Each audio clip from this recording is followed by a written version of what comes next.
Ayun, babalik tayo ngayon sa LTO ulit para kumuha ng lisensya. Almost 3 months na yung nakalipas nung makuha natin yung student permit natin. So, sana madali lang yung process. Hindi ko pa alam yung proseso dito. Dinala ko na lahat ng mga documents na meron ako nung kumuha ko ng student permit para sigurado. Hindi ko lang alam kung papabalikin pa tayo o makukuha natin ngayon yung araw. Maaga pa naman, parang alas 10 pa lang ng umaga. Sana di tayo abutin ng hapon.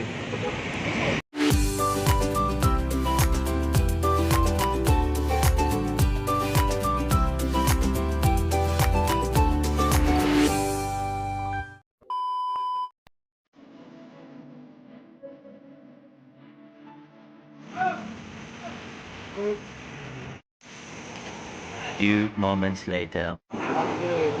Kailangan pa doon ng practical. Hindi ko alam kung ano yung practical na yung tatanong pa lang natin. Kailangan ng ano guys, kailangan ng practical driving certificate from driving school. So babalik tayo dun sa iRise na pinuntahan natin noon at mag-inquire tayo about yung practical driving school. Tapos hiningi rin nila dito yung appointment kasi parang nagkakaubusan ng slots. So hindi na na-accommodate yung mga walk-in masyado.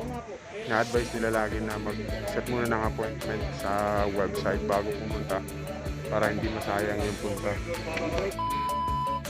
So kailangan natin magpa-enroll sa driving school kasi kinakailangan na yung practical driving certificate o yung practical driving course na makukuha natin sa mga certified driving school dito. So balik tayo dun sa iRise para pa-enroll tayo ng practical driving school. So tingnan natin kung magkano yung presyo.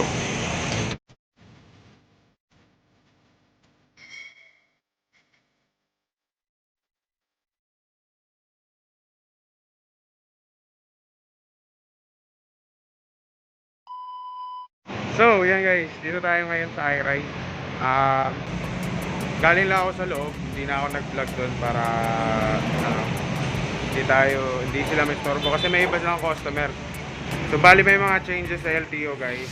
Sabi ng iRise kanina nakausap ko sa loob, sabi nila yung restriction specific na siya kada vehicle na in-applyan mo for driver's license. So ibig sabihin, kung in-applyan mo for driver's license is for motorcycle lang, bawal kang magmaneho ng mga 4 wheels.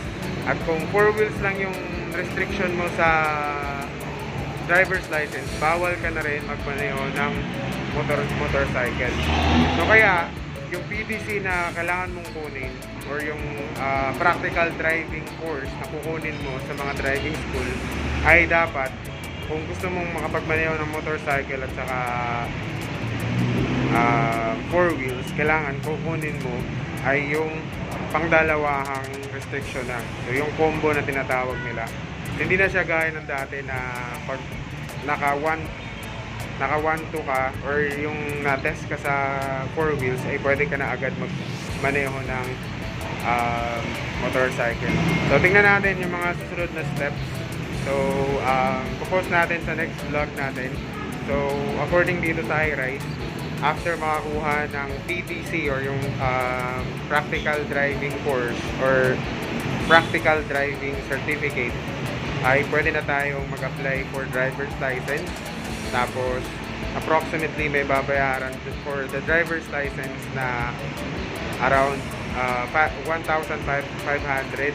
Tapos dun sa test drive sa A1 daw yung ginagamit nila, meron lang babayaran for renting yung sasakyan na gagamitin.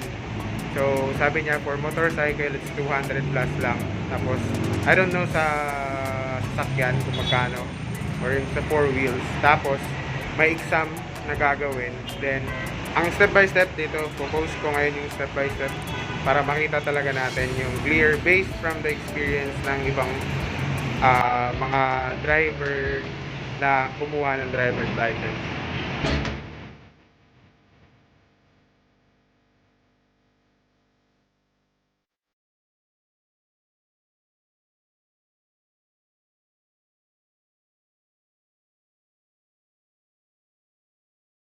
Thank you for watching this video, guys. Please subscribe to my channel and click the notification bell. Bye-bye!